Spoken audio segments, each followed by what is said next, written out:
Welcome to another episode of Two Old Geeks Talking. Now on the World Wide Web. Hey, welcome to Two Old Geeks Talking. I'm Rob. I'm Trace. And today we're talking about Green Arrow. Green Arrow. And so who's the Green Arrow fan? You. Me. So you're DC, I'm Marvel, and I know very little about Green Arrow. So tell me about Green Arrow. So Green Arrow is, like you said, like old time Comics and TVs. And, Big fan. Been a big fan for years. He actually made his first appearance in 1941 in a Fun Time Comics. I wonder what that was worth. 23. I don't know what that's worth, to be honest. Yeah, probably more than you could afford. And this was before DC was even a thing. DC had not become DC yet. It was just Fun Comics? Yeah, so that's golden age. It was called like American something. Yeah, it had not even become DC Comics as of yet. Yeah, so, and he had a sidekick, didn't he? Yeah, he had a sidekick named Speedy. Speedy?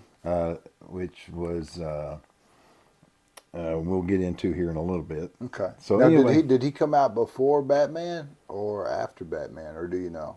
I think he came out after Batman, because people accused him of being a lot, almost like a carbon copy of Batman, because he's rich. Because he was rich. No Instead of a Batmobile, he had an arrow car. And, instead of having a Batcave, he had the not the Quiver. That's something he came on later on. That's something he did if you touched him just right.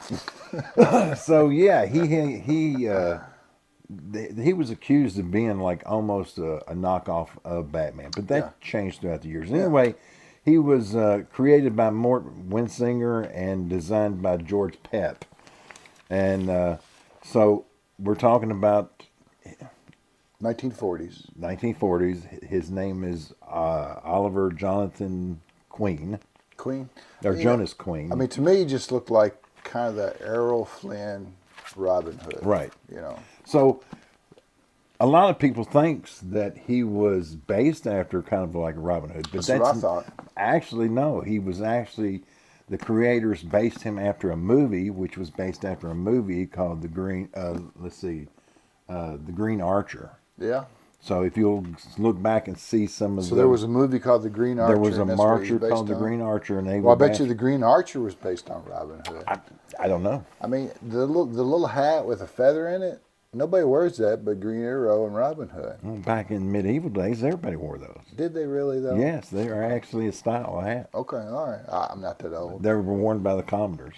You should have been there. It was nice. Like everybody wears flat casts today. So not only is he an archer, he's also a swordsman, martial artist. So he's good. He's good at like all martial arts or several martial arts. A lot like Batman. Right. And he has the gadgets like Batman. Yeah. Now, and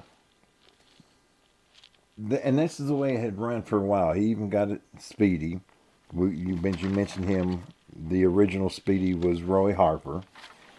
And so he's had multiple Speedies the way Batman's had multiple Robins? Right. Not a whole lot, but a few, yes. Yeah. So in the 1960s, he took a little bit of change. There was Danny O'Neill was the writer. Neil Adams was the designer and artist. And they made him in these comic books lose his fortune. He was swindled out of his money. He lost everything, and he became more of a street hardened, more of a gritty kind of character. Yeah. And when did that happen? 70s? In the 60s. 60s? In the 60s. Yeah. Yeah, because there was a big push to make a lot of characters more gritty. Like Frank Miller. And so that's kind of when he got this look here with the chin whiskers. Yeah, yeah. Because before he was clean shaven. Yeah. Yeah, I like him better with the goatee. Yeah, it gives him more of that Errol Flynn look, and I think that's why people confused him with the Errol Flynn, just because of that. Yeah, that's something else. In the 70s, he was paired with Green Lantern, which was kind of cool because Green Lantern was more of like a law and order kind of guy. I like Green Lantern. Right. And I guess they compared him just because Green Arrow, Green Lantern. Well, was that the only reason? No, they paired them together because Green Lantern was more of like a law enforcement guy, straight and narrow. Yeah. And at the time, Green Arrow was, like I said, he was more of a street, did more for the working man, had more of a contact with the actual people.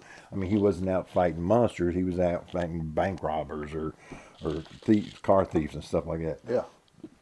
So he's like a street level character. Right. So in those comic books, they would kind of touch on things of the era, things that were problems in the area or era, like he had caught Speedy actually shooting up with heroin, using drugs. Yeah, I remember that, even though I'm not a Green Arrow fan, I know that was like a big deal because it was a comic book which is geared toward kids, but it talked about addiction. It was more of an adult theme thing. So, right. So they turned Speedy into addict. Yeah, well, yeah. So then the 90s rolled around. He stayed in that area or that time thing for up until the 90s until they decided to kill him off. Yeah. Yeah. Well, it's funny that before they started killing him off, before we change the subject. No, you're fine. But you're such a huge Green Arrow fan. Right. And so I'm surprised you didn't get into archery because I'm a huge Hawkeye fan. And part of the reason I'm a Hawkeye fan is because... Well, I'm a Batman fan, but I ain't swinging archery from roof to roof. Well, you do have a point. Yeah, you do have a point. But I'm just surprised you didn't... I mean, we shot bow and arrow when we were a kid, but I am not plus you got the whole sports inclined. Plus you got the whole Green Arrow thing going here. I've been doing that for years. Yeah. So anyway, he died. They killed him off. So they killed him off. He actually died in an explosion from an ecotherapist. Basically, how long did he stay dead? Well, the thing was he didn't have to die. Yeah. He could have been saved by Superman. Superman found him and was willing to save him, but he would have had to take his X-ray vision and amputate his arm. Yeah. But Ben's he was a prideful, stubborn person. He'd rather die than go through life without his arm. Yeah. So I guess Superman let him die. Me, I would have thought that Superman would been like, I know this is what you want. Yeah. This is what you're gonna get. Yeah, but we gotta save you, right? Yeah, but that's not what happened. Yeah, and I find it odd because I'm surprised. It would have been interesting if he had cut his arm off. Right. And he'd move forward as a one-armed archer. Yeah. I mean, you could do that. No, I mean, shooting with your teeth. There's a guy here in Kentucky, Tim Parma, and his arm's messed up, and he actually pulls back the bow with his, I've seen him, his teeth. Yeah. Right. He's a big time hunter, and pretty well known. So I mean, so it can be done, and that would have been interesting because then you would have had a handicapped superhero, and of course he could have got a bionic arm later on. Right. Tony Stark could have made him one. Oh, wrong franchise. Oh, that's right. You're talking Marvel. So let's see. So this is when Connor stepped in. His son stepped in and took over the Green Arrow role. Yeah. And that would, I'm trying to see if I have some of his. I believe I do. Maybe just not propped up. Oh, wait, I believe you're right. So anyway, he ended up becoming the archer, the Red Arrow. He ended up losing his arm. If y'all are not familiar with Arsenal. So he's the son of Green Arrow, right? And he lost his arm. He did end up losing his arm. That was the one he probably was shooting up. Did he ever find it? Did he ever find it? Yeah, he got it. Yeah, he found it back. Because I would hate that. So, in 2001, Kevin Smith started writing for the Green Arrow. And I bet you the comics come in really late. Because Kevin usually, he'll write a comic and take 6 months and write another comic and take 6 months. Was he on a pretty regular schedule? I don't remember. All I know is that I was happy to see him back, and the way they brought him back, because we just did an episode on Constantine. Yeah. Constantine literally took his dead body to a Lazarus pit and brought him back to life. Oh yeah, cool. Yeah, well, it wasn't cool because when you go through the Lazarus pit, you lose your damn mind. You don't know who you are. You're kind of crazy there for the longest time. And so he came back, and even when he did come back, he didn't tell nobody he was back because he was kind of like out there. Yeah. Yeah, hardly anybody stays dead in comic books. Right. Yeah. So... But Kevin Smith, he did a run on Daredevil, and he actually is a good writer. Yeah. I know he's got a lot of flack for his Masters of the Universe stuff he's done recently, but back in the day, that Kevin Smith run on Daredevil, I actually really enjoyed it. Was you satisfied with what he did with Green Arrow? Yeah. Yeah. Oh, hell, he brought him back to life. He brought back one of my favorite heroes back to life. So, I think he did pretty good. Can you remember what the time frame was where he wasn't... from the time he died to the time the Lazarus pit brought him back? I want to say it was 90. It was only like 3 or 4 years. 3 or 4 years. That's still a long time in comic book. But the thing is because people were not a fan of Connor. Yeah. They didn't. They wanted the original Green Arrow back. Yeah. And people complained enough to where they were like, okay, we've got to do something. Yeah. And Kevin was like, I got this. Don't Cool. worry about it. I'll take care of it. Cool. So let's see. Through the 2000s, he ran in the Black Canary, Green Arrow and Black Canary wedding series. Yeah, that was his main squeeze, right? Yeah, they had an on and off relationship forever and a day, and it wasn't until he was brought back to life that he actually, proposed. It was pretty cool. I saw a man dressed as Green Arrow and a woman dressed as Black Canary at the Comic-Con, and he proposed to her. Oh, seriously? In front of everybody. That's pretty slick. Yeah, it was pretty slick. They were doing like a little cosplay contest, and they come out there together, and he dropped on one knee and proposed to her, and of course, that was really nice. So, the Green Arrow has been around since the 40s. Yeah. He's had many different iterations and different artists and different writers, and he finally made it onto the small screen. Yeah. He was on for one episode, real quick little portion. He was actually in you remember the Super Friends? Yeah. Yeah. He was on that for just like an episode. Oh, yeah. I watched it all the time. Of course, he was in Justice League Unlimited. He did a run there, which I loved him on that. I loved the way they did, and this is a figure I have from that, which I never understood when they made the figure. Yeah. Why they made him more gray than green. I don't know. You have a video on the Justice League animated series because you're such a big fan of that, and I really like that art style. Who was that artist? Was that Paul Dini? Yeah. I believe so. And I may be pronouncing that wrong, but I don't care. Yeah. But yeah, that's I like that art style. It looks good. Yeah. I like that. I couldn't remember if it was him or Darren Cook, but yeah, I like that. That's sweet. Let's see. He was also in the Batman, The Bold and the Brave. There's been some kind of adoration of him throughout cartoons and television. Yeah. One of my favorite ones was, I don't know if you remember the series Smallville.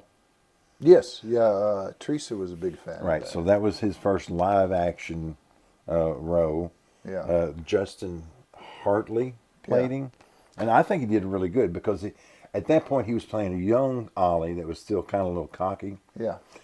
We didn't even get into his origins. We'll go into that here in a second. Now, does he have like a lot of DC characters have several origins now, like Constantine? Right. So, is there several origins? His with origins have Green Arrow? pretty much stayed the same, except they tweak it a little bit here and there. Like his first origin was basically a boat crash, and then it was he was thrown.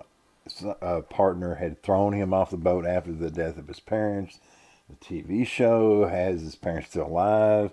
Wasn't it an airplane crash on the show? TV show? Or was it a boat crash? No, it's always been boat crash, and so Ollie makes his way onto an island. Yeah. He learns to survive via using bow and arrows, Yeah. or crafting his own bows Yeah. and arrows. So One of my you're favorite. probably drawn to him the way you are. You know, Batman really doesn't have any superpowers, and neither does Green Arrow, and you really are drawn toward characters with no superpowers. Right.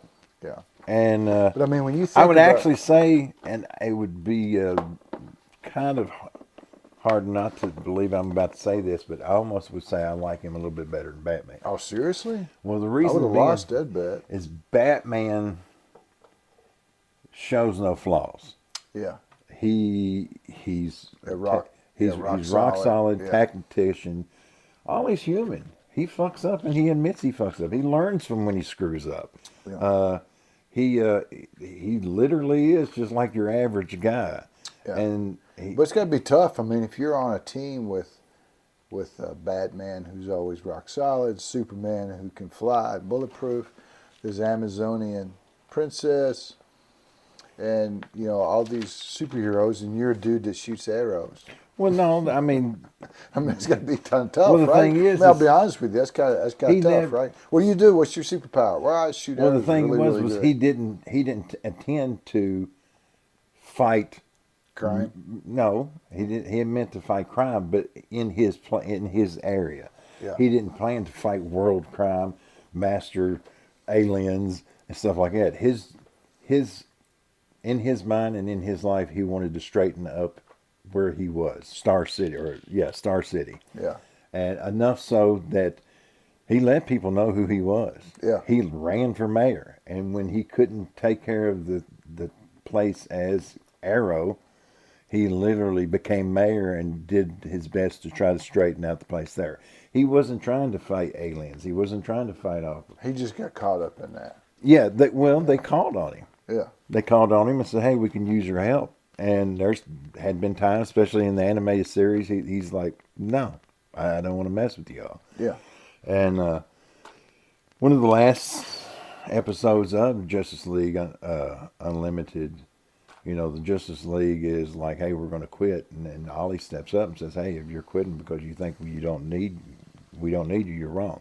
If you're quitting because you think you've done your part, you're wrong. You know, or we don't blame you." Yeah. And then Batman, you know, kind of comes over to thank him for saying what he said, and he gives him some kind of Greek phrase. I can't remember. I used to be able to spew it off, but basically it means, who watches the watchers? Who watches the person who watches over us? And that was his role. Yeah. He didn't need to be out front. Didn't never want to be out front. Yeah, well, you know, sometimes when you're writing a story and you get some fantastic characters, then you really need a real grounded character for the audience or the reader to plug into it.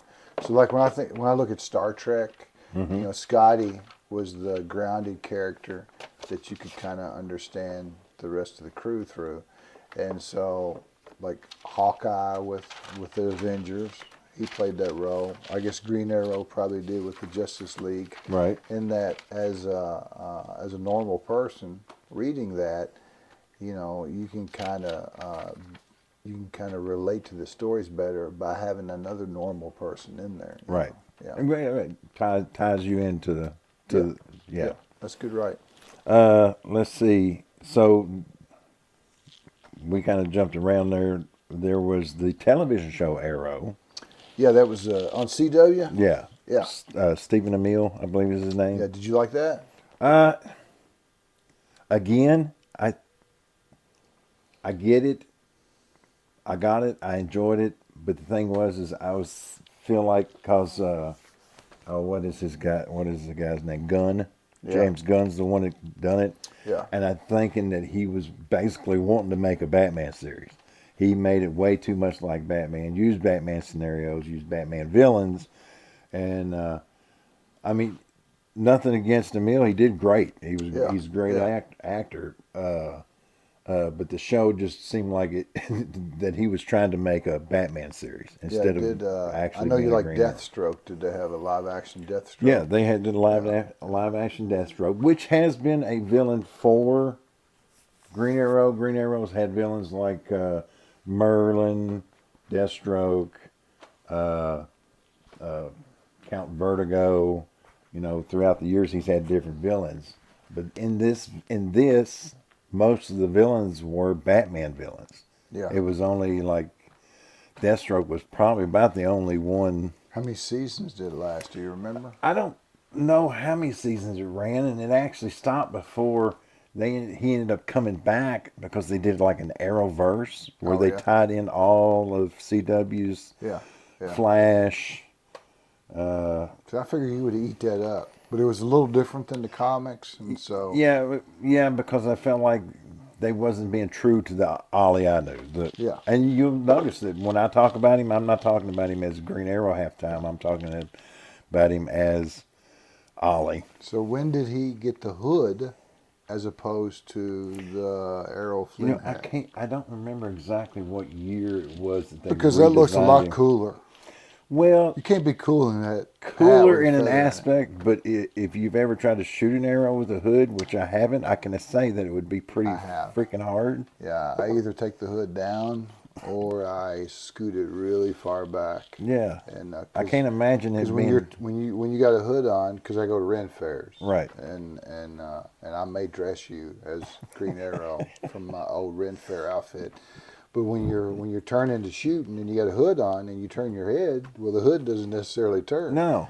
So it's in your way whenever you're getting ready to shoot. Right. So some of the suggestion reading would be, and I don't know if I don't have it in that box over there. I have up 2, 3, 4, 5, 6. Green Arrow Year 1. It basically gives, I know I have number 1, it must still be in that box. This basically gives the rundown of, here, I'm going to let you hold it. Okay, thank you. Well, I'm so badly wanting to reach over in that box. That cover is horrible. Well, that's why I was wanting the first one. Year 1 it's like Green with him taking a squat in the corner. This one right here looks like a guy was painting it and then he sneezed. Let's look at some interior art.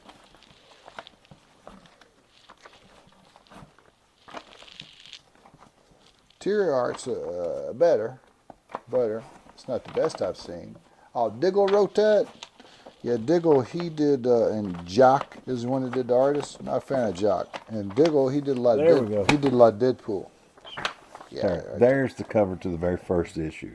Oh, yeah? It was going to drive me crazy trying to find that. So Diggle, but you like these? You like? Yes. Oh, well, I had heard that Year 1 Green Arrow kind of redefined the character. A little bit, yes. Yeah.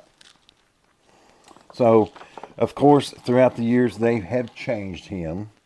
And you know how I dislike the New 52. Yes, the only thing good to come out of New 52 was Jonah Hex. But I have the Green Arrows of the New 52. You have them? I'm a Green Arrow fan. Yeah. So I have them. And you did that just because you're a completist or because... Yeah, almost. Yeah, that sounds like a dirty word. No, it's not. But I mean, understand it can cost you a whole lot of money. You're buying something just because, hey, they stuck Green Arrow on it, so I want it, regardless of whether it's good. They revamped his costume. They de-aged him. Yeah. That don't look good. Pretty much shaved his beard. Took everything that made him you would think him as him. Yeah. And they even changed his personality a bit too, which was not my thing. Yeah. So one of my favorite reads, other than the one you had here, if you all get your hands on the Showcase Green Arrow, it's got so many classic Green Arrow stories. But one of my favorite, and it's really not a Green Arrow story as much as it is a Justice League story, is the Cry for Justice. Yeah, you told me I should read that. Oh, yeah. So and I will give you the first issue because I'm going to open up to the last issue. Okay, all right. Because this really defines Green Arrow. Not just Green Arrow as a person and what he is capable of doing. That's the thing. Batman would never cross the line, right? No. Green Arrow... Not unless you talk about maybe Frank Miller's Batman. Right. So this Green Arrow, he will cross the line, and he does in these comics. Yeah. And it's enough so to where the league almost turns against him. So it's a 7-issue limited series. Right. Justice League Cry for Justice. So it's really not a Green Arrow comic. It's a Justice League comic, Right. but he's pretty much the main character. That's the way I take it, yeah. Yeah. Well, I will read those. Yeah, do. And I'll get them back to you. And hopefully I won't like them. Because whenever I read something I like, it ends up costing me money. Right. Let's see. The Archer's Quest. That's a good one. Archer's Quest is good. Archer's Quest. And I'm trying to think of, I can't remember what the name of And the Archer's Quest is from the best-selling author of Zero Game. I didn't know if you knew that or not. Yeah, it's Phil Hester. And I knew that because it's written right there on the cover. I don't have a whole lot more to add other than we are prepping. I can show you some of my collectibles. Yeah. Course. This is awesome. Where'd you get this at? I got this awesome brother that got me that. You mean your brother bought that for you? Man, he must be the best brother ever. But I'm like you. I keep the boxes to everything. 1/6 Green Arrow. I have reboxed him. Oh man, it's got like the punching arrow and all this different types of arrows. Right. Oh, his mask comes off. Yeah. I like the fact that he's got all these high-tech arrows, and then one of them he's like, let's throw a boxing glove on the end of it. Yeah, that's slick. Right. Man. That's one of my pride and joys. Yeah. Ooh, and his bow folds up. Right. And goes in the quiver. Into his quiver. Yeah. I wonder how much I paid for that. I don't remember. I think it was well, you wouldn't know. I gave it to you as a gift. I think it was $50 at the time. But I'm trying to find a date on it. But you go ahead and talk while I'm looking for a date. So of course my Justice League Green Arrow Showcase did a Green Arrow. Love this figure. I don't know how familiar you all are with Green Arrow, but I really love the design of the Injustice Green Arrow. Yeah. You know, this is the way it kind of starts out, but you know, as you play the game, you can tweak him and change him. So they came out with an Injustice Green Arrow. That was going to fall. And, dude, I love the looks on that. I've got and Green Arrow Happy Meal toy. So let me ask you this. As we're winding down. How come there's never been a Green Arrow movie? Because you can't say, well, his character was explored in the CW series because the Flash had a CW series, right? And the Flash had a movie. So why not? It was considered one of the original 7. Yeah, but I mean, why not a Green Arrow movie? He wasn't a part of the original 7, and that's the only reason he didn't get a movie. No, the Blue Beetle reason. The Blue Beetle has a movie. Oh, that's true. I mean, Madam Web has a movie. Probably because at the time when they were releasing all these movies, yeah, that's when the TV series was going on, and they probably didn't want to either cross those or combine those. And at one time, they actually Ben's Gunn done the TV series. Yeah. They actually thought about bringing him into the movies since he's already, but they didn't want to cross those universes.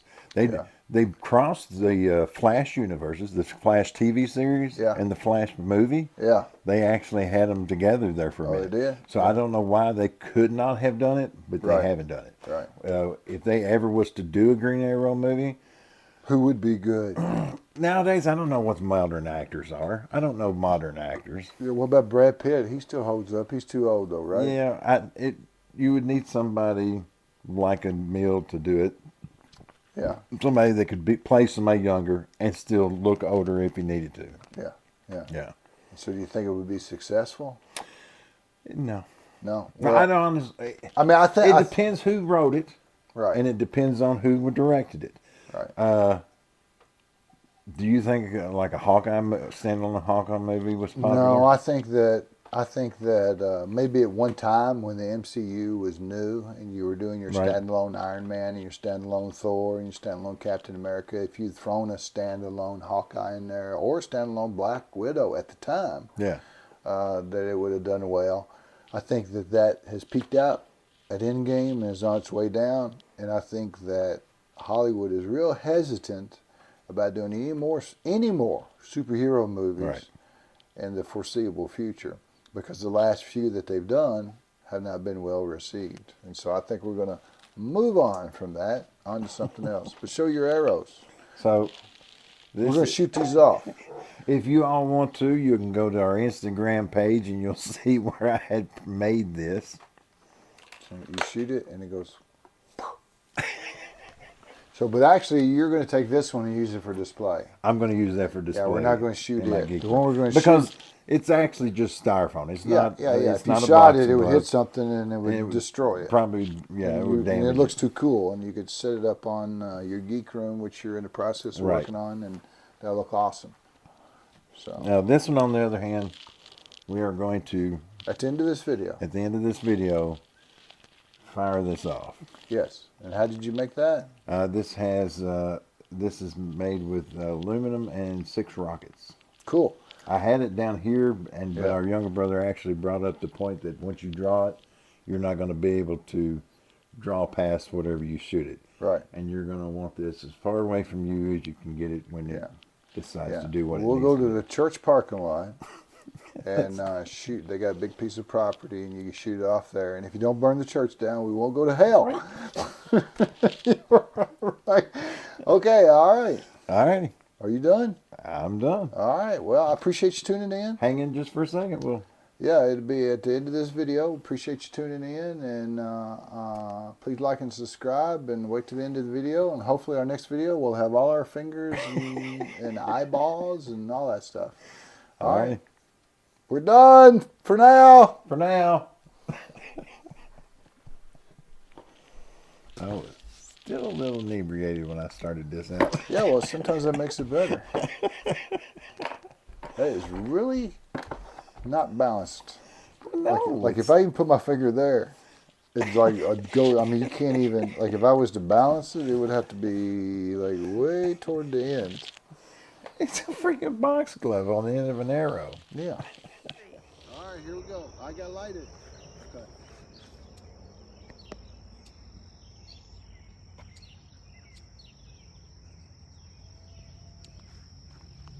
That's good.